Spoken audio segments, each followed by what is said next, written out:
Todo comenzó aquel marzo en que decidí trabajar desde casa. El invierno madrileño se despedía, y yo, tras 5 años en una agencia de diseño que me exigía demasiado y me pagaba poco, había reunido el valor para establecerme como diseñadora freelance. Mi pequeño estudio en la esquina del salón, con vistas al parque, se convirtió en mi refugio. Al principio, Raúl, mi marido, fingía apoyarme. «Estoy orgulloso de ti, Carmen», decía mientras yo configuraba mi nuevo ordenador. Sus palabras sonaban huecas, como si recitara un guión aprendido, pero yo estaba tan ilusionada que preferí ignorar aquella primera señal.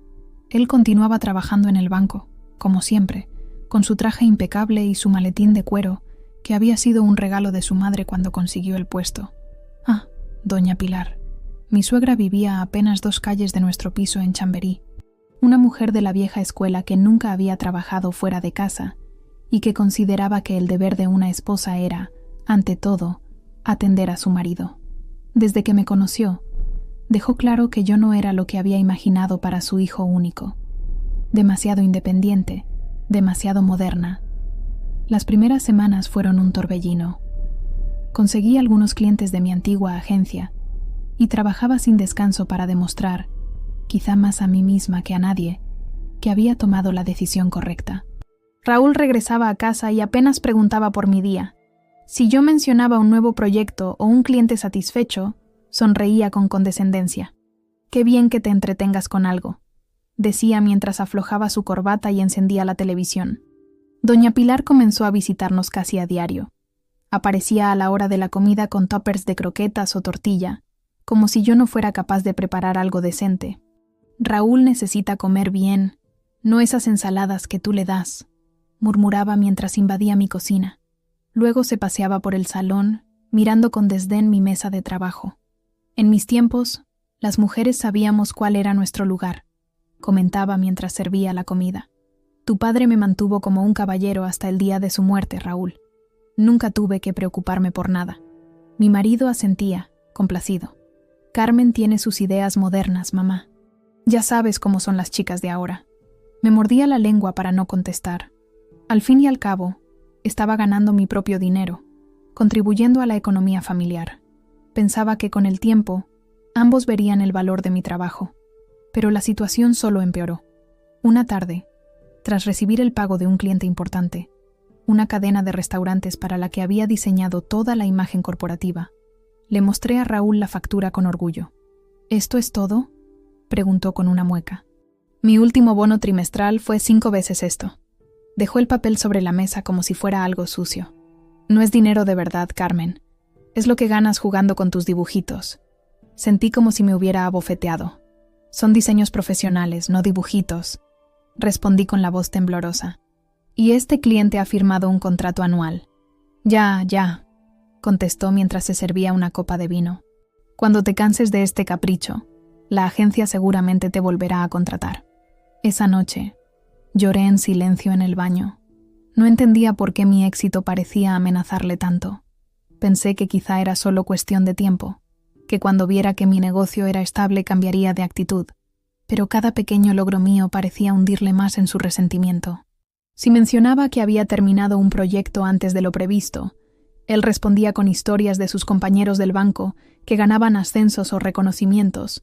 Si comentaba que un cliente había quedado encantado con mi trabajo, él recordaba algún error que yo había cometido semanas atrás.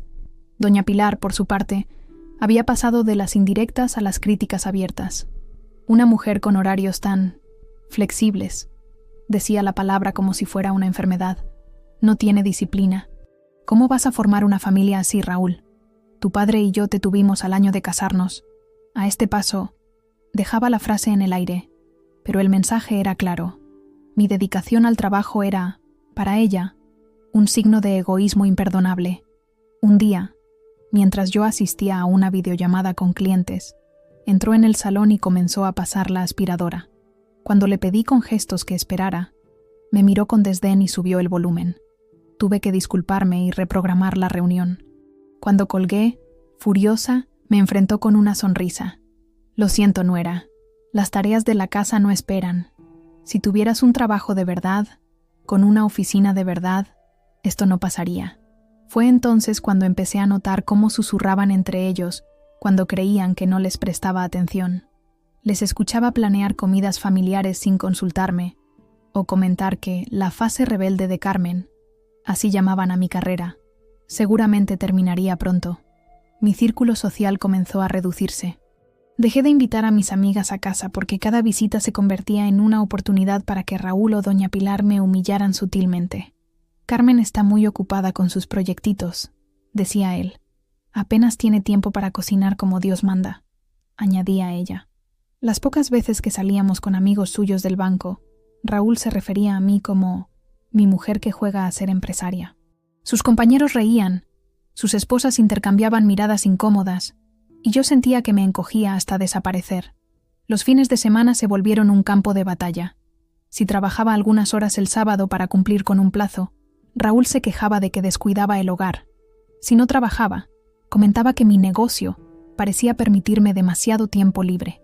Cada mañana me despertaba con un nudo en el estómago, anticipando sus comentarios despectivos. Cada noche me acostaba agotada, no por el trabajo, sino por la tensión constante.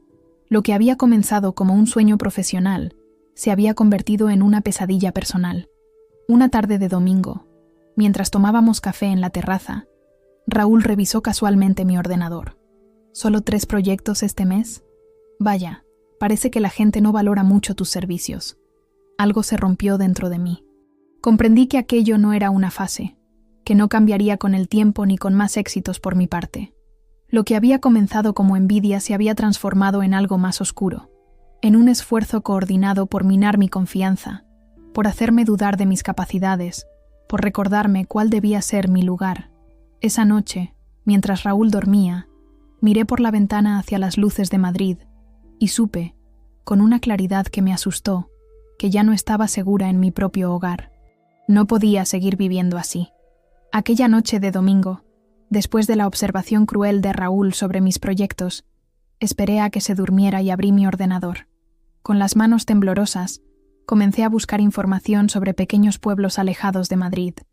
Necesitaba un lugar tranquilo donde reinventarme, donde nadie cuestionara mi valor cada minuto del día. Mi primera búsqueda me llevó a la provincia de Granada. Siempre había sentido fascinación por Andalucía, con sus pueblos blancos y su ritmo de vida más pausado. Revisé listados de propiedades en alquiler, calculando mentalmente cuánto podría estirar mis ahorros. Tenía una cantidad decente guardada en una cuenta que Raúl desconocía. Siempre había sido precavida con el dinero, una lección que aprendí de mi abuela. Una mujer siempre debe tener su propio dinero, por si acaso. Por si acaso. ¿Cuánta razón tenía? Durante los siguientes días, dividí mi tiempo entre atender a mis clientes y planificar mi escape. Creé una nueva cuenta de correo electrónico que Raúl nunca vería. Contacté con propietarios de casas en pueblos pequeños, explicando que buscaba un lugar tranquilo para trabajar. Rastreé ofertas de internet rural, sabiendo que necesitaría una buena conexión para mantener mi trabajo. Una mañana, mientras Raúl estaba en el banco y doña Pilar visitaba a una amiga enferma, recibí un correo que me aceleró el corazón. Una pequeña casa en Lanjarón, un pueblo en la Alpujarra granadina, estaba disponible para alquilar con opción a compra. El propietario, un hombre mayor llamado Antonio, había adjuntado fotos que mostraban una casita encalada con bugambillas trepando por las paredes, un pequeño patio interior y, lo más importante, vistas a las montañas desde una ventana que sería perfecta para mi espacio de trabajo. El alquiler era razonable, mucho menos de lo que habría pagado en cualquier ciudad. Antonio explicaba en su mensaje que la casa había pertenecido a su hermana, recién fallecida, y que prefería alquilarla a alguien que la cuidara con cariño. Le respondí de inmediato, explicando mi situación sin entrar en demasiados detalles personales. Le dije que era diseñadora freelance, que trabajaba desde casa y que buscaba tranquilidad para concentrarme en mis proyectos.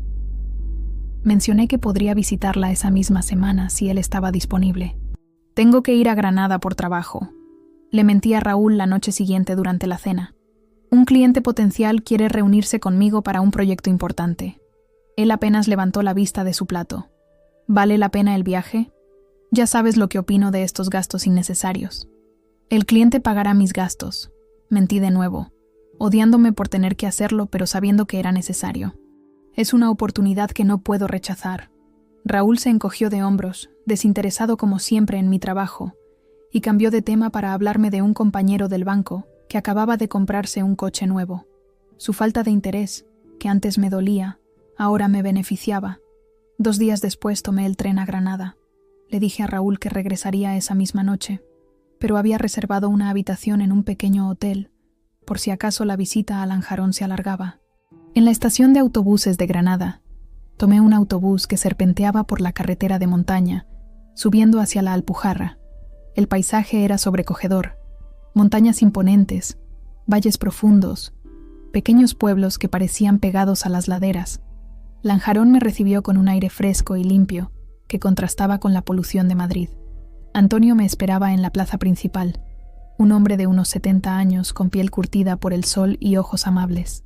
Me llevó caminando hasta la casa, saludando a los vecinos que encontrábamos por el camino. Es un pueblo pequeño, me explicó. Todos nos conocemos. Hay bastantes extranjeros que han venido buscando tranquilidad, así que no serás la única forastera. La casa era aún más bonita que en las fotos, pequeña pero luminosa, con suelos de terracota y paredes gruesas que, según Antonio, mantenían el calor en invierno y el frescor en verano. Me mostró el dormitorio con su cama de hierro forjado, la cocina con su vieja pero funcional estufa, el baño recientemente renovado, y el patio interior donde crecían un limonero y varias macetas con hierbas aromáticas. Mi hermana Consuelo era herborista, explicó con nostalgia. Conocía todas las plantas medicinales de la sierra. Mientras recorríamos la casa, le conté a Antonio sobre mi trabajo.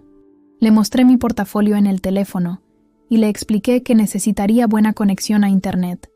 Él me aseguró que la casa tenía fibra óptica, instalada recientemente como parte de un proyecto para atraer teletrabajadores al pueblo. Este lugar necesita gente joven, dijo.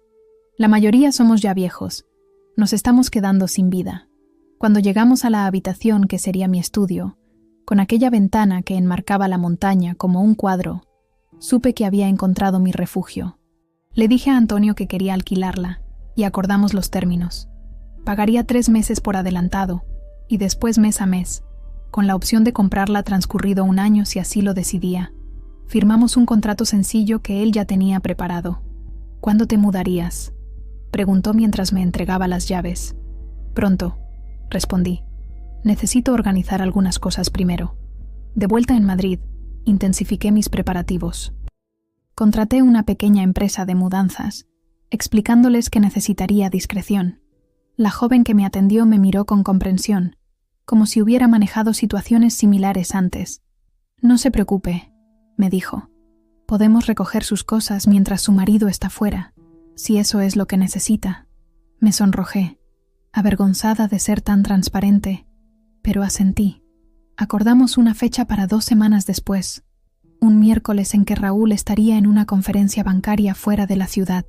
Durante esas 2 semanas, viví en un estado de alerta constante. Separé mis pertenencias poco a poco, seleccionando lo que me llevaría y lo que dejaría atrás. Cada vez que Raúl o doña Pilar salían, aprovechaba para empaquetar alguna cosa. Mi ropa en cajas que escondía en el trastero bajo etiquetas inocuas como ropa de invierno o libros viejos. Mi material de trabajo lo mantuve hasta el final, ya que necesitaba seguir con mis proyectos para no levantar sospechas. Una tarde, Raúl llegó temprano del trabajo y me encontró guardando algunos libros en una caja. «¿Qué haces?», preguntó, frunciendo el ceño. «Ordenar un poco», respondí con toda la naturalidad que pude fingir. «Hay demasiadas cosas que ya no usamos y ocupan espacio». Él miró la caja con desinterés. «Mientras no tires nada mío, haz lo que quieras». Su indiferencia, que antes me hería, ahora era mi mejor aliada. También tuve que preparar a mis clientes. Les envié correos explicando que me mudaría y que habría un breve periodo de transición, pero que seguiría trabajando con normalidad. Algunos me preguntaron los motivos, y me limité a decir que buscaba un cambio de aires, un entorno más inspirador. Nadie cuestionó mi decisión. Al contrario, varios me felicitaron por dar el paso. A medida que se acercaba el día, las noches se volvieron interminables. Me despertaba sobresaltada, temiendo que Raúl de alguna manera hubiera descubierto mis planes. Imaginaba escenarios terribles. Él interceptando un correo, encontrando las llaves de la casa de Lanjarón, o simplemente intuyendo mi intención de abandonarle. Pero cada mañana, él se levantaba, se duchaba, se vestía con uno de sus idénticos trajes oscuros y salía hacia el banco sin prestarme más atención que la estrictamente necesaria. Doña Pilar seguía apareciendo casi a diario, criticando mi aspecto, mi comida, mi trabajo, ajena a que pronto no tendría a quien dirigir sus reproches. Una semana antes de mi partida, transferí la mayor parte de mis ahorros a la nueva cuenta bancaria que había abierto en secreto. Dejé solo lo suficiente en nuestra cuenta conjunta para no levantar sospechas. También cambié las direcciones de correo de todas mis facturas y documentos importantes. El plan estaba en marcha y no había vuelta atrás. Cada noche, después de que Raúl se durmiera, miraba el techo de nuestra habitación y ensayaba mentalmente cada paso. Cómo me despediría por última vez por la mañana, fingiendo normalidad. Cómo llamaría a los de la mudanza en cuanto él saliera por la puerta. Cómo recorrería la casa una última vez antes de marcharme. La noche antes de la conferencia de Raúl, mientras preparaba su maleta, me preguntó si estaría bien sola durante esos días. Por supuesto, respondí. Tengo mucho trabajo que terminar. Mi madre pasará a verte, dijo. No era una pregunta, sino una afirmación. Le he dicho que te prepare algunas comidas. Asentí, sabiendo que cuando doña Pilar viniera, yo ya estaría lejos en mi nueva vida. Me sentí culpable por un instante, imaginando su confusión, pero el sentimiento se disipó rápidamente al recordar años de desprecios y humillaciones. Aquella noche, mientras Raúl dormía profundamente, me levanté y fui hasta el salón. Miré por última vez el apartamento que había sido mi hogar durante 7 años. A pesar de todo lo ocurrido, había momentos buenos guardados entre esas paredes. Pero ya no quedaba nada para mí allí. La noche anterior a mi partida fue la más larga de mi vida. Después de que Raúl se marchara a su conferencia en Barcelona con su maleta perfectamente hecha por mí, una última tarea de esposa obediente, me quedé sola en el apartamento que pronto dejaría de ser mi prisión. Cené algo ligero, una tortilla francesa y un vaso de vino tinto que bebí lentamente, saboreando cada sorbo como si fuera un pequeño acto de libertad. La casa estaba inusualmente silenciosa. Sin las críticas de Raúl, sin los suspiros desaprobadores de doña Pilar, podía escuchar el suave zumbido del refrigerador, el tic-tac del reloj de pared, el ocasional claxon de algún coche en la calle, sonidos cotidianos que de alguna manera parecían nuevos. Después de cenar, revisé por enésima vez mi lista mental. Las cajas ya estaban preparadas en el trastero, etiquetadas y listas para que los transportistas las recogieran por la mañana. Mi ordenador, mi tableta gráfica y el resto de mi equipo de trabajo estaban guardados en sus fundas originales. Había cancelado los servicios que estaban a mi nombre y dejado una carta para el casero explicando que no renovaría el contrato de alquiler que vencía en 2 meses. También había escrito una carta para Raúl. La había redactado y destruido múltiples veces durante la semana, insegura de qué decir o si debía decir algo. Finalmente, había optado por algo breve. Raúl. Me voy. No me busques. No es un impulso ni una rabieta, como seguramente pensarás. Es una decisión meditada durante mucho tiempo. No funcionamos juntos, y creo que, en el fondo, ambos lo sabemos. He sido infeliz durante años mientras tú y tu madre intentabais convertirme en alguien que no soy ni quiero ser. Te deseo lo mejor, Carmen. Había colocado la carta en un sobre y lo había dejado sobre la mesa del comedor, donde sabía que la encontraría nada más regresar de su viaje. Parte de mí quería explicarle más, enumerarle cada desaire, cada comentario hiriente, cada momento en que me había sentido invisible. ¿Pero para qué? Raúl nunca había mostrado interés en entenderme. Una explicación detallada solo le daría argumentos para retorcerlos y usarlos contra mí. Recorrí el apartamento lentamente, como una extraña que visita un museo. 7 años de mi vida contenidos entre esas paredes. Me detuve en el salón, donde la marca rectangular en la pared delataba la ausencia del cuadro que me había regalado mi mejor amiga, ahora empaquetado en una de las cajas. Sobre la estantería, los huecos donde habían estado mis libros de arte y diseño, Se alternaban con los volúmenes de economía y las biografías de empresarios que Raúl nunca leía, pero que le gustaba exhibir. En la cocina, abrí los armarios que había organizado tantas veces según las exigencias de doña Pilar. Las tazas van aquí, los platos allí. ¿Es que no tienes sentido del orden, niña? Recordaba su voz como si estuviera presente. Cerré los armarios con más fuerza de la necesaria. Entré al dormitorio, donde la cama matrimonial perfectamente hecha, otra costumbre que doña Pilar había insistido en inculcarme, parecía burlarse de mí. ¿Cuántas noches había llorado en silencio en ese lado izquierdo, dándole la espalda a un hombre que dormía ajeno a mi dolor? Abrí el armario, ahora semivacío sin mi ropa. Había dejado algunos vestidos y blusas que ya no usaba, para que la ausencia no fuera tan evidente a primera vista. El baño era quizás el espacio donde menos quedaba de mí. Había retirado todos mis productos, dejando solo un champú básico y una pastilla de jabón. Las toallas bordadas con nuestras iniciales, regalo de boda de una tía de Raúl, permanecían colgadas como si nada hubiera cambiado. Volví al salón y me senté en el sofá con las luces apagadas, solo la lámpara de pie iluminando tenuemente la estancia. Eran apenas las 11 de la noche, pero el tiempo parecía haberse detenido. Pensé en encender la televisión para distraerme, pero temía que el ruido rompiera el hechizo de calma que había descendido sobre el apartamento. En lugar de eso, saqué mi teléfono y busqué información sobre Lanjarón. Leí sobre sus aguas termales, famosas por sus propiedades curativas, sobre el Festival del Agua que celebraban cada año en la noche de San Juan, cuando los vecinos salían a las calles con cubos y mangueras en una batalla acuática que duraba hasta el amanecer, sobre los senderos que recorrían las montañas cercanas, entre bosques de castaños y cerezos, sobre el microclima especial que permitía el cultivo de frutas tropicales en algunas de sus laderas. Cada nueva información me reafirmaba en mi decisión. No solo estaba escapando de algo, estaba yendo hacia algo mejor. A medianoche, recibí un mensaje de Raúl. Llegué bien al hotel. La conferencia empieza mañana a las 9. Te llamaré después. Ni un te quiero, ni un te echo de menos. Simple información práctica, como la que compartiría con un compañero de trabajo. Le respondí con un escueto: «Ok, que descanses», sabiendo que sería nuestro último intercambio. Intenté dormir un poco en el sofá, pero el sueño me eludía.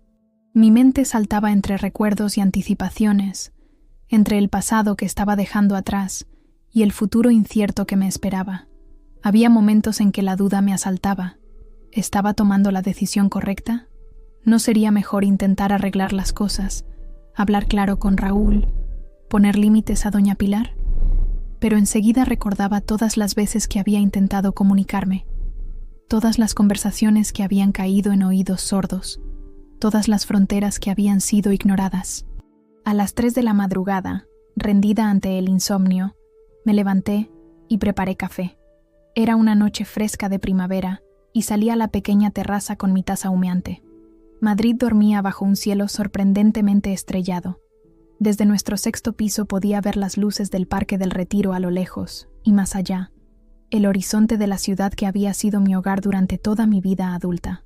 Respiré profundamente, dejando que el aire nocturno llenara mis pulmones. Había nacido en esta ciudad, me había enamorado en sus calles, había construido mi carrera entre sus edificios. Ahora la abandonaba, no por desamor hacia ella, sino porque necesitaba redescubrirme lejos de las expectativas que me habían aprisionado. A las 5, cuando el cielo comenzaba a aclararse, me di una ducha larga. Me vestí con ropa cómoda para el viaje, vaqueros, una blusa suelta y zapatillas. Sequé mi pelo y me apliqué un maquillaje ligero, como cualquier otro día. Quería parecer normal ante los vecinos que pudiera encontrarme, ante el portero que seguramente me vería salir con mi maleta. A las 7 llamé a la empresa de mudanzas para confirmar. Llegarían a las 8, como habíamos acordado. «Seremos puntuales, señora», me aseguró el encargado. No se preocupe. Aprovechando la última hora, revisé cada habitación para asegurarme de no olvidar nada importante. En mi mesita de noche encontré la alianza de matrimonio que había dejado de usar hacía meses, con la excusa de que me molestaba para trabajar. La sostuve entre mis dedos, sintiendo su peso insignificante. 5 años de matrimonio reducidos a un aro dorado sin valor sentimental. La dejé en el cajón, junto a las cartas que Raúl me había escrito durante nuestro noviazgo, cuando aún se esforzaba por parecer atento y cariñoso. En mi escritorio encontré una fotografía enmarcada de nuestra boda.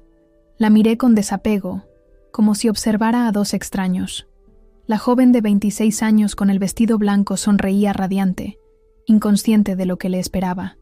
El hombre a su lado, guapo en su traje oscuro, ya mostraba esa sonrisa de suficiencia que yo llegaría a conocer también. Dejé la fotografía donde estaba. Que Raúl hiciera con ella lo que quisiera. A las 8 en punto sonó el timbre. Eran los de la mudanza, 2 hombres jóvenes y una mujer de mediana edad que parecía estar al mando.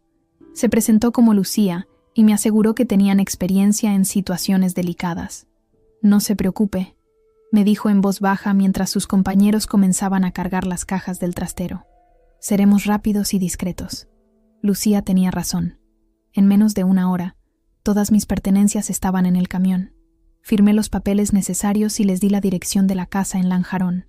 Viajarían durante el día y llegarían por la noche. Antonio, el propietario, había accedido a recibirlos si yo me retrasaba. Cuando se marcharon, el apartamento parecía extrañamente igual pero diferente. Para un observador casual, nada había cambiado. Los muebles seguían en su sitio. Los cuadros de Raúl seguían en las paredes. Los electrodomésticos en la cocina. Pero para mí, que conocía cada centímetro de ese espacio, las ausencias eran ensordecedoras. Tomé mi maleta y mi bolso, donde llevaba mi ordenador, mi documentación y algo de dinero en efectivo. Di un último vistazo al apartamento, apagué las luces y cerré la puerta.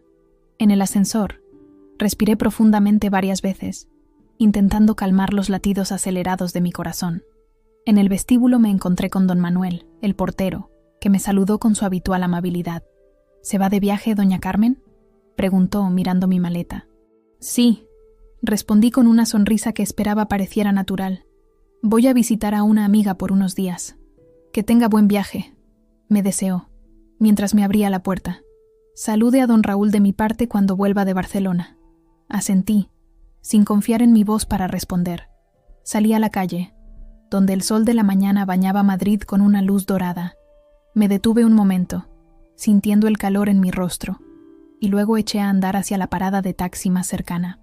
No miré atrás ni una sola vez. El viaje desde Madrid hasta Granada transcurrió como en un sueño. Durante las 5 horas de trayecto en el AVE, permanecí alerta, sobresaltándome cada vez que sonaba mi teléfono. Pero Raúl no llamó. Estaría ocupado con su conferencia, ajeno a que su vida estaba a punto de cambiar por completo. Desde Granada tomé un autobús hacia Lanjarón. A medida que el vehículo ascendía por la carretera serpenteante, sentía que dejaba atrás no solo una ciudad, sino una versión de mí misma. Las vistas eran espectaculares. Montañas imponentes, valles profundos salpicados de olivares y, a lo lejos, los picos nevados de Sierra Nevada. Tras cada curva, respiraba un poco más libremente. Antonio me esperaba en la plaza del pueblo, tal como habíamos acordado. Su rostro curtido se iluminó al verme bajar del autobús con mi maleta.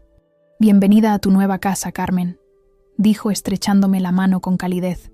«¿Qué tal el viaje?» «Largo, pero hermoso», respondí, sintiendo el aire limpio de la montaña llenar mis pulmones. Me acompañó por calles empedradas y estrechas, saludando a los vecinos que encontrábamos en el camino. El pueblo resplandecía bajo el sol de la tarde, con sus casas encaladas y sus balcones rebosantes de geranios y bugambillas. La fuente de la plaza principal, famosa por sus aguas medicinales, atraía a un puñado de turistas que llenaban botellas de plástico. «No somos muchos habitantes fijos», me explicó Antonio mientras subíamos por una calle empinada. «Unos 2000 en total. Pero tenemos de todo. Médico, farmacia, supermercados, incluso un pequeño centro cultural donde dan clases de pintura y música». La casa, al final de una callejuela que parecía sacada de un cuento, me recibió como una vieja amiga. Antonio me entregó las llaves y me ayudó con la maleta hasta la puerta. «Los de la mudanza llamaron. Llegarán en unas 3 horas», me informó. «He dejado algo de comida en la nevera para que no tengas que preocuparte hoy. Y aquí está mi número por si necesitas cualquier cosa. Vivo a 5 minutos, junto a la iglesia». Le agradecí con sinceridad, y cuando se marchó, me quedé sola en el umbral de mi nueva vida. Entré en la casa y recorrí cada habitación lentamente, esta vez sin prisa, saboreando la sensación de que todo ese espacio era mío y solo mío. Las paredes blancas, los suelos de terracota, los pequeños nichos en las paredes gruesas donde podría colocar plantas o velas, todo me parecía perfecto. En la cocina encontré una cesta con pan recién horneado, queso local, aceitunas, jamón y una botella de vino tinto de la región. Había una nota escrita a mano: «Bienvenida a Lanjarón». Consuelo habría querido que su casa fuera un lugar de alegría. Antonio. Me senté en el pequeño patio interior, bajo el limonero, y comí con apetito por primera vez en semanas. El silencio era diferente al de Madrid. No era la ausencia de sonido, sino una sinfonía sutil de pájaros, el murmullo lejano del agua corriendo por las acequias, voces ocasionales de vecinos conversando, un silencio vivo. Tras la comida, comencé a explorar la casa más detenidamente. La habitación que sería mi dormitorio tenía una cama sencilla pero cómoda, con una colcha tejida a mano en tonos azules y blancos. La que convertiría en mi estudio tenía, tal como recordaba, aquella ventana maravillosa que enmarcaba las montañas. Imaginé mi mesa de trabajo allí, mi ordenador, mis lápices y cuadernos de bocetos. Visualicé las mañanas trabajando con esa vista inspiradora, las tardes, viendo cambiar la luz sobre las laderas. El baño, aunque pequeño, estaba renovado con buen gusto. La ducha tenía una presión sorprendentemente buena para un pueblo de montaña. En la cocina, los electrodomésticos eran antiguos pero funcionales. Todo estaba impecablemente limpio. Antonio se había asegurado de que la casa estuviera lista para habitar. Mientras esperaba a los de la mudanza, decidí darme una ducha para refrescarme después del largo viaje. El agua, ligeramente mineralizada por venir directamente de la sierra, tenía un sabor distinto al de Madrid. Me vestí con ropa limpia y me senté en el patio a revisar mis correos electrónicos. Tenía varios mensajes de clientes, que respondí con renovado entusiasmo. También revisé las noticias y las redes sociales, casi esperando ver alguna señal de que Raúl había descubierto mi partida. Pero no había nada, claro. Para él, yo seguía en Madrid, esperando su regreso como la esposa obediente que había dejado de ser. La llegada del camión de mudanzas interrumpió mis pensamientos. Lucía y sus compañeros trabajaron eficientemente, llevando mis cajas y muebles a través de las estrechas calles del pueblo. Los vecinos observaban con curiosidad desde sus ventanas. Uno de ellos, una mujer mayor con un delantal floreado, incluso salió para ofrecer refrescos a los trabajadores. «Soy Mercedes, tu vecina de enfrente», se presentó, mirándome con amable curiosidad. «Bienvenida al barrio. Si necesitas cualquier cosa, solo llama a mi puerta». Le agradecí con una sonrisa, sintiéndome inmediatamente acogida. En Madrid, apenas conocía a mis vecinos después de años viviendo en el mismo edificio. Cuando los de la mudanza terminaron, ya había oscurecido. Las estrellas brillaban con una intensidad que jamás había visto en la ciudad. Lucía me ayudó a acomodar los muebles básicos, mi cama, mi escritorio, algunas estanterías, y me aseguró que podía llamarla si necesitaba ayuda para desempacar o mover cosas pesadas. «Muchas gracias por todo», le dije al despedirme. «No solo por la mudanza, sino por entender». Ella asintió con una sonrisa comprensiva. «No es la primera vez que ayudamos a alguien a empezar de nuevo. Le deseo mucha suerte». Esa primera noche en Lanjarón, exhaustada pero increíblemente despierta, desempaqué solo lo esencial: sábanas para la cama, toallas para el baño, algunos utensilios para la cocina. Dejé para el día siguiente el resto. Me serví una copa del vino que Antonio me había dejado y salí al pequeño balcón que daba a la calle principal. El pueblo dormía bajo un manto de estrellas. A lo lejos, las luces de otros pueblos salpicaban las laderas como luciérnagas. El aire fresco de la montaña llevaba aromas de jazmín y romero. La sensación de paz era tan intensa que sentí lágrimas rodando por mis mejillas. No eran lágrimas de tristeza, sino de alivio, de libertad. Mi teléfono sonó, sobresaltándome. Era un mensaje de Raúl. «Conferencia aburrida. Mañana tenemos cena con los directivos. Llegaré el viernes por la tarde». No respondí. En su lugar, silencié el teléfono y lo dejé sobre la mesa. Ya no tenía que dar explicaciones, ni fingir interés, ni adaptar mi vida a sus expectativas. Esa noche, por primera vez en años, dormí profundamente, sin pesadillas, sin despertarme sobresaltada, sin el peso de la ansiedad oprimiendo mi pecho. A la mañana siguiente, me despertó la luz del sol filtrándose por la ventana. Por un momento desorientador, no reconocí dónde estaba. Luego recordé, estaba en mi casa, en mi nueva vida. Me levanté con energía renovada y abrí las ventanas de par en par, dejando entrar el aire fresco de la mañana. Desayuné en el patio, bajo el limonero, escuchando el canto de los pájaros. Luego, comencé la tarea de desempacar y organizar mi nuevo espacio. Coloqué mi equipo de trabajo en el estudio, mis libros en las estanterías, mi ropa en el armario. Cada objeto que sacaba de las cajas y encontraba su lugar en la casa era como afirmar mi decisión, como decir, estoy aquí, este es mi hogar ahora. A media mañana, hice una pausa para explorar el pueblo. Caminé por sus calles empedradas, descubriendo pequeñas tiendas, cafeterías acogedoras, rincones con vistas impresionantes. En la panadería, compré pan recién hecho y conversé con la panadera, una mujer jovial que me recomendó probar sus rosquillas, especialidad local. En el pequeño supermercado adquirí lo básico para llenar mi despensa. El dependiente, un hombre mayor llamado Felipe, me explicó los horarios del autobús a Granada y me dio consejos sobre los mejores lugares para comprar fruta fresca. De vuelta en casa, continué organizando mi espacio y respondiendo a correos de trabajo. Al atardecer, instalé mi conexión a Internet, sorprendentemente rápida para un pueblo de montaña, y tuve mi primera videollamada con un cliente desde mi nuevo estudio. Las montañas enmarcadas en la ventana detrás de mí provocaron comentarios admirativos. «¡Qué vista tan espectacular, Carmen!», exclamó mi cliente, una editora de Barcelona con quien trabajaba en el diseño de cubiertas de libros. La inspiración debe fluir en un entorno así. Y tenía razón.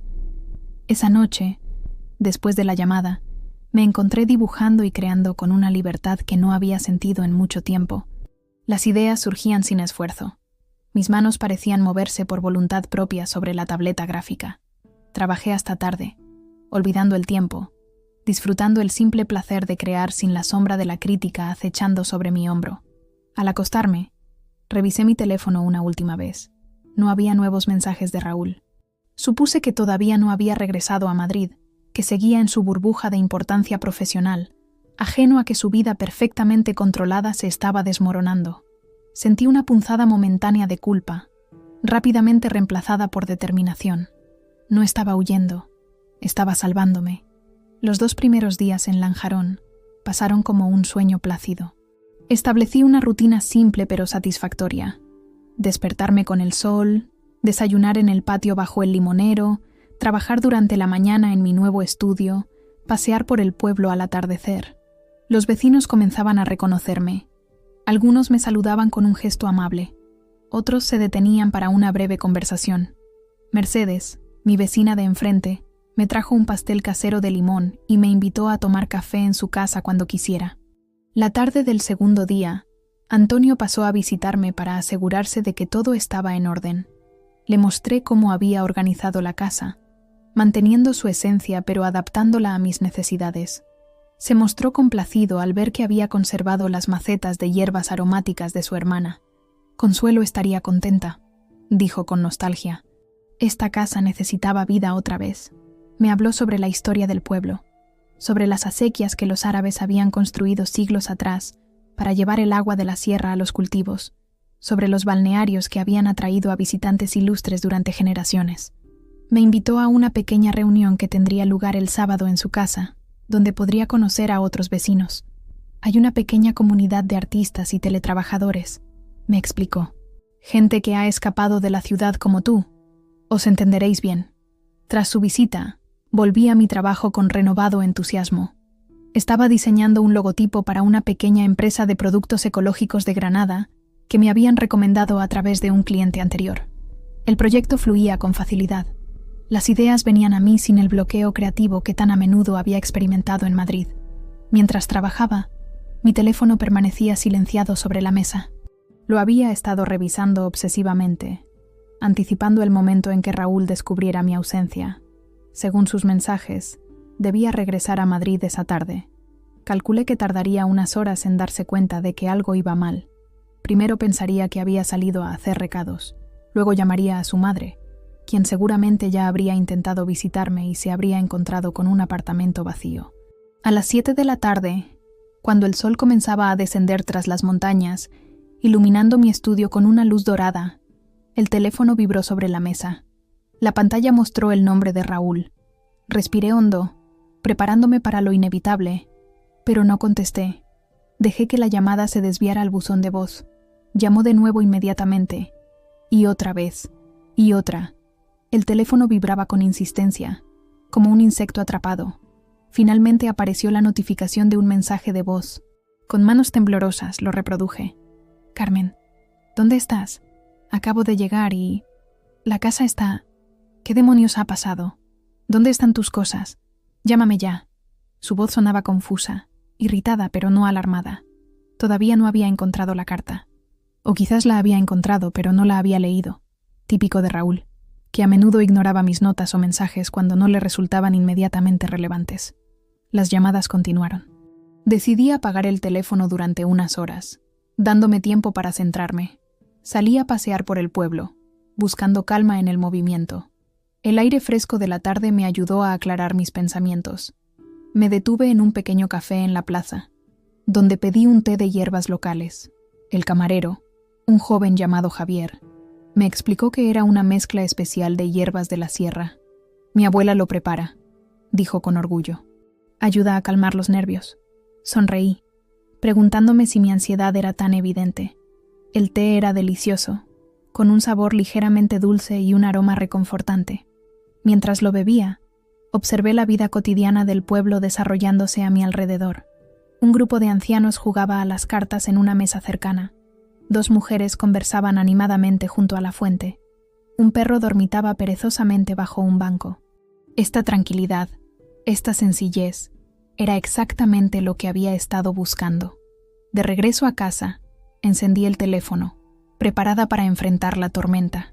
Tenía 12 llamadas perdidas, 7 de Raúl, 3 de Doña Pilar y 2 de números desconocidos que supuse serían amigos o familiares reclutados para buscarme. Había varios mensajes de texto y de voz. El último, enviado hacía apenas media hora, era de Raúl. «Si no contestas en 1 hora, voy a llamar a la policía». Era una amenaza vacía, por supuesto. Sabía que no lo haría. Un escándalo sería lo último que querría Raúl, tan preocupado siempre por las apariencias, por lo que pensarían sus colegas del banco, sus amigos del club de tenis, la familia política con la que tanto se esforzaba por congraciarse. Aún así, decidí responder, no por miedo a sus amenazas, sino para terminar de una vez por todas. Le envié un mensaje breve. «Estoy bien. No me busques. La carta lo explica todo». Apenas un minuto después, mi teléfono sonó. Esta vez, contesté. «¿Carmen? ¿Dónde demonios estás?» Su voz sonaba irreconocible, aguda y tensa. Podía escuchar a Doña Pilar sollozando en el fondo. «¿Qué es esto de que has vendido la casa? El agente inmobiliario vino esta tarde. Dice que firmaste los papeles la semana pasada. ¿Te has vuelto loca?» Ah, así que eso era lo que realmente le preocupaba. No mi ausencia, sino la casa, el apartamento que habíamos comprado principalmente con mi herencia, pero que estaba a nombre de ambos. Había olvidado mencionar ese detalle en mi narración. Antes de marcharme, había contactado con un agente inmobiliario y puesto en venta nuestra parte del piso. El mercado en Madrid estaba boyante y sabía que se vendería rápidamente. El dinero se repartiría equitativamente, por supuesto. No quería nada que no me correspondiera legítimamente. «No me he vuelto loca, Raúl», respondí con calma. «He tomado una decisión. Te dejé una carta explicándolo todo». «¿Carta? ¿Qué carta?» Su confusión parecía genuina. Imaginé el sobre blanco sobre la mesa del comedor, ignorado entre el caos de su descubrimiento. En la mesa del comedor. Léela y lo entenderás. Escuché movimiento, pasos apresurados, el sonido de papeles. Luego un silencio. «Esto es ridículo», dijo finalmente. «No puedes simplemente irte así. Tenemos que hablar. Dime dónde estás e iré a buscarte». «No, Raúl. No voy a decirte dónde estoy. Y no, no tenemos que hablar. Llevamos años sin hablar de verdad. ¿Qué quieres decir? Hablamos todos los días. Su incapacidad para entender, para ver más allá de la superficie, era exactamente lo que me había llevado a esta situación. Nunca había sido capaz de reconocer mis sentimientos, mis necesidades, mi existencia más allá de su idea de lo que debía ser. No, Raúl, tú hablas, yo escucho, tú decides, yo acato. Tú y tu madre me han estado asfixiando durante años, convirtiendo cada uno de mis logros en algo insignificante, cada una de mis decisiones en un error. Ya no puedo más. Se produjo un silencio en la línea. Cuando volvió a hablar, su tono había cambiado. Ya no sonaba enfadado, sino desconcertado, casi dolido. No entiendo qué ha pasado. Estábamos bien. Te he dado todo lo que necesitabas. No, no lo has hecho. Me has dado todo lo que tú creías que necesitaba. Nunca me has preguntado qué quería yo. Nunca has valorado mi trabajo, mis sueños, mis esfuerzos. Eso no es justo. Te he apoyado con tu hobby de diseño. La palabra hobby fue como una bofetada. Resumía perfectamente años de desvalorización. ¿Ves? Eso es exactamente a lo que me refiero. No es un hobby, Raúl. Es mi profesión, mi pasión, mi forma de ganarme la vida, y nunca has sido capaz de respetarlo. En ese momento, escuché a doña Pilar arrebatarle el teléfono a Raúl. «Carmen, niña, ¿qué locura es esta? ¿Cómo puedes hacerle esto a mi hijo? ¿A la familia? ¿Qué va a decir la gente?» Su voz temblaba, pero no de preocupación por mí, sino de rabia e indignación. Siempre las apariencias, siempre el qué dirán. Lo siento, doña Pilar, pero esta decisión es mía y no voy a cambiarla. Pero niña, no puedes... Tienes responsabilidades, obligaciones. Mi hijo te necesita. Su hijo necesita una esposa sumisa que acepte ser menospreciada cada día. Yo ya no soy esa persona. Qué exagerada eres, siempre con tus dramatismos. Nadie te ha menospreciado. Solo intentábamos guiarte, ayudarte a ser una mejor esposa. Me sorprendió la sinceridad en su voz. Realmente creía lo que decía. En su mente, sus constantes críticas y correcciones eran formas de ayuda, no de control o humillación. Creo que tenemos ideas muy diferentes sobre lo que significa ser una buena esposa, doña Pilar, y sobre lo que significa respeto. Respeto. Mi hijo te ha respetado más de lo que merecías. Te permitió trabajar en casa, jugar a ser independiente. ¿Cuántos maridos harían eso? ¿Permitirme? ¿Jugar? ¿Se escucha cuando habla? Respiré hondo, contando hasta 10 mentalmente. No tenía sentido continuar esta conversación. Lo siento, pero no hay nada más que decir. He tomado mi decisión. Carmen, la voz de Raúl de nuevo, habiendo recuperado el teléfono. No puedes hacernos esto. Tenemos que hablar en persona. Dime dónde estás. Vamos a arreglar esto. No hay nada que arreglar, Raúl. Lo que hubo entre nosotros terminó hace mucho tiempo, aunque ninguno lo reconociera. Ahora solo lo estoy haciendo oficial. Esto es por tu trabajo, ¿verdad? ¿Alguien te ha ofrecido algo en otra ciudad? ¿Es eso? Porque podemos solucionarlo. Puedo hablar con mi director en el banco, ver si hay posibilidades de traslado, siempre asumiendo, nunca preguntando, siempre creyendo que sabía lo que yo pensaba o sentía. No, Raúl, no es por trabajo, es por mí, por mi dignidad, por mi paz mental, por mi derecho a ser valorada y respetada. Estás siendo irracional. Esto no es propio de ti. ¿Estás con alguien? ¿Es eso? Has conocido a otro. La acusación me dolió, pero no me sorprendió. Era incapaz de imaginar que mi decisión pudiera basarse únicamente en mi bienestar, en mi necesidad de libertad. No, no hay nadie más, solo yo, tomando por fin el control de mi vida. Carmen, por favor. Su voz se quebró, y por primera vez sonó verdaderamente vulnerable. Vuelve a casa. Podemos hablar. Puedo cambiar. Haré lo que quieras. Por un momento sentí que flaqueaba. Había amado a este hombre una vez. Había construido sueños con él. Pero luego recordé años de comentarios hirientes, de miradas condescendientes, de pequeñas crueldades cotidianas. Recordé cómo mi autoestima se había erosionado lentamente bajo su constante desaprobación. Lo siento, Raúl. Ya no hay vuelta atrás. Y con esas palabras, Colgué el teléfono.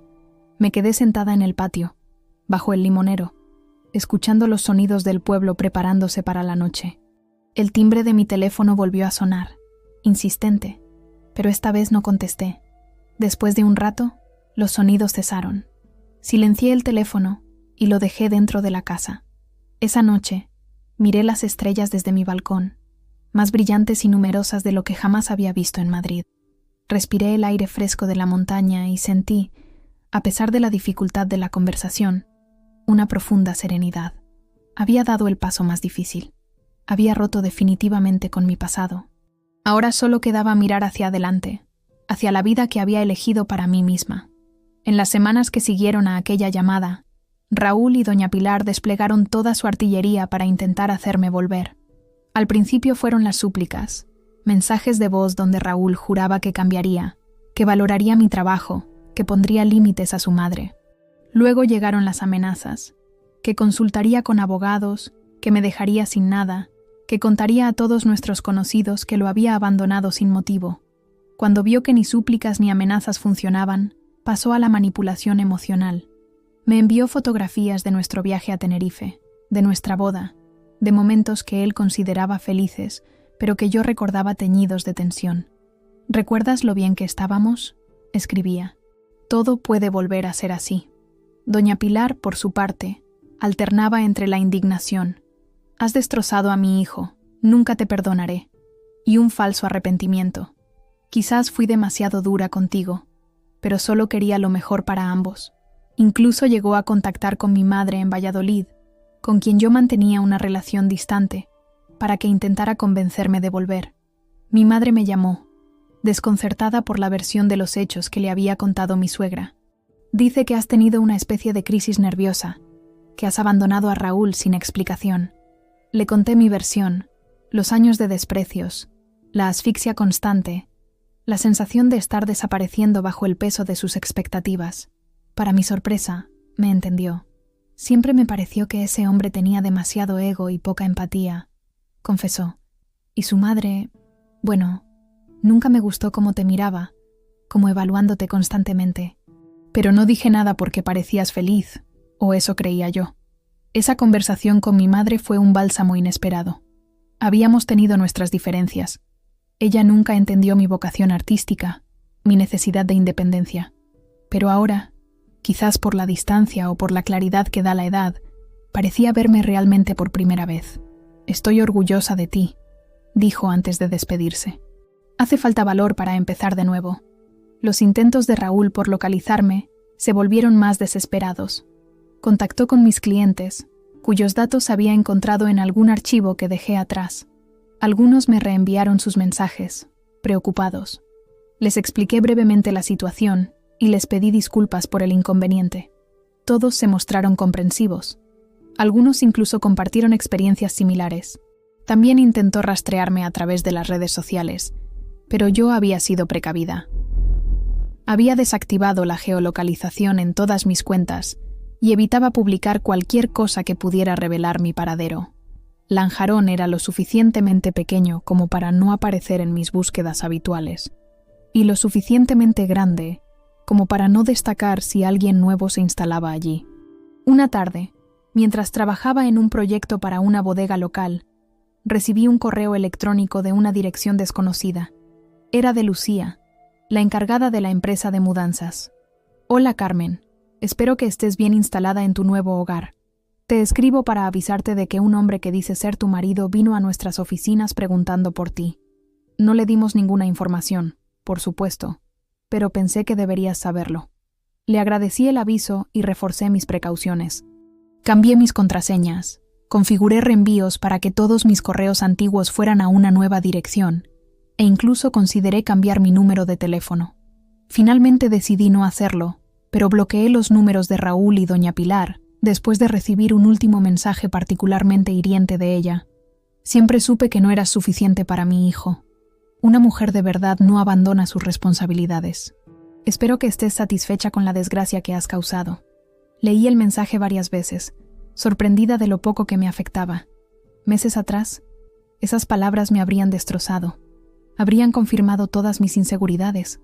Ahora simplemente veía a una mujer aferrada a ideas anticuadas sobre el matrimonio, incapaz de aceptar que su hijo no era el centro del universo de otra persona. A medida que pasaban las semanas, los mensajes y llamadas se fueron espaciando hasta cesar por completo. Al mismo tiempo, mi nueva vida en Lanjarón se consolidaba día a día.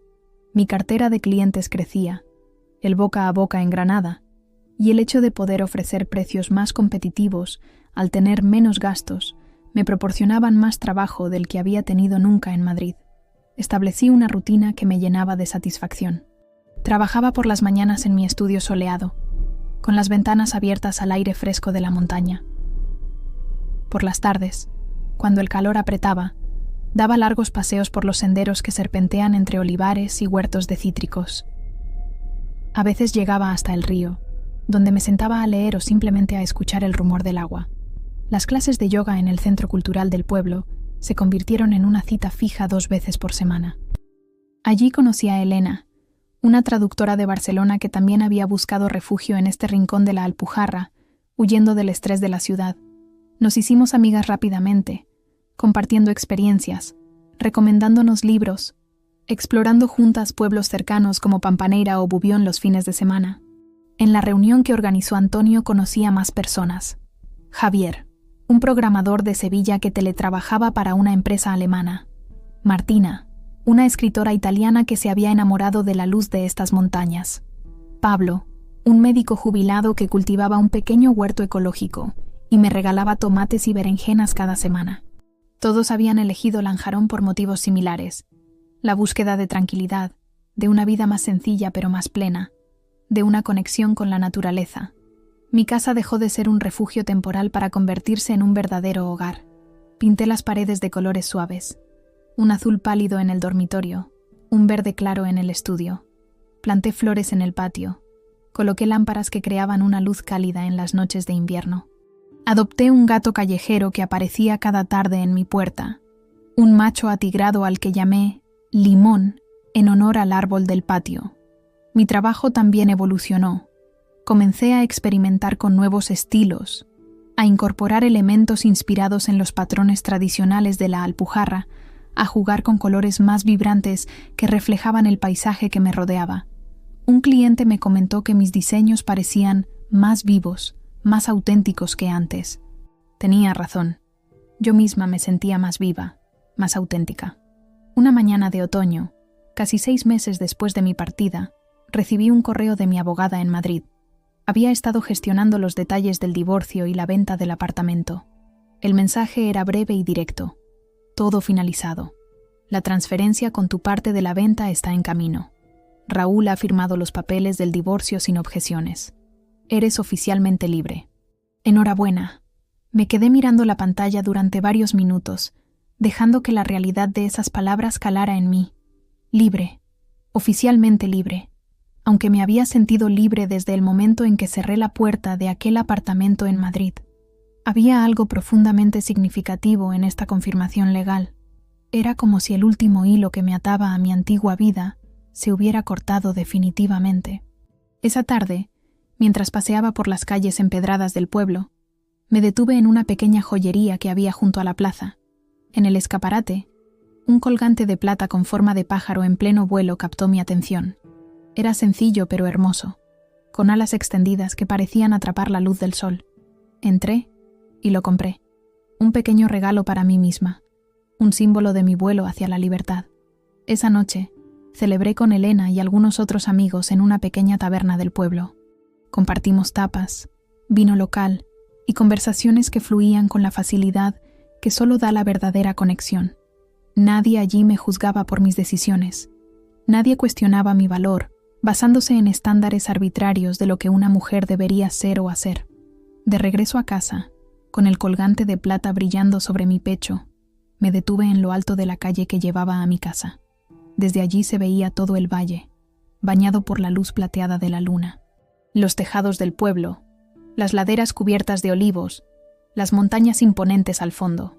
Respiré profundamente, llenando mis pulmones del aire fresco de la noche.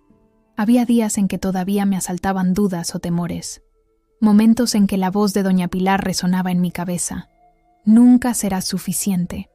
o en que recordaba la expresión herida de Raúl durante nuestra última conversación telefónica, pero esos momentos eran cada vez más escasos, más fáciles de disipar. Lo que había ganado, paz interior, respeto por mí misma, la libertad de ser quien realmente era, compensaba con creces cualquier cosa que hubiera dejado atrás. No me arrepentía de mi matrimonio. Me había enseñado mucho sobre mí misma, sobre lo que quería y lo que no estaba dispuesta a tolerar, pero tampoco me arrepentía de haberlo dejado cuando comprendí que ya no me aportaba nada más que dolor. Al entrar en mi casa, Limón me recibió con un maullido demandante. Le serví su cena mientras acariciaba su pelaje suave, agradecida por su compañía sencilla y sin exigencias. Encendí algunas velas, puse música suave y me serví una última copa de vino. Sentada en el patio, bajo las estrellas y el limonero, repasé mentalmente el camino recorrido. La mujer atemorizada que había planeado su escape en secreto parecía ahora una extraña, alguien a quien conocía pero que ya no era. En su lugar estaba yo, más fuerte, más segura, infinitamente más feliz. No sabía qué me depararía el futuro. Quizás permanecería en Lanjarón para siempre, quizás algún día buscaría nuevos horizontes, pero sabía que cualquier decisión que tomara sería realmente mía. Esa certeza, esa recuperación del timón de mi propia vida, era el tesoro más valioso que había encontrado en mi viaje. La libertad no era solo la ausencia de ataduras, era la presencia de posibilidades, la capacidad de elegir cada día quién quería ser. Y yo había elegido, finalmente, ser yo misma, sin disculpas, sin justificaciones, sin buscar la aprobación de nadie más que la mía propia.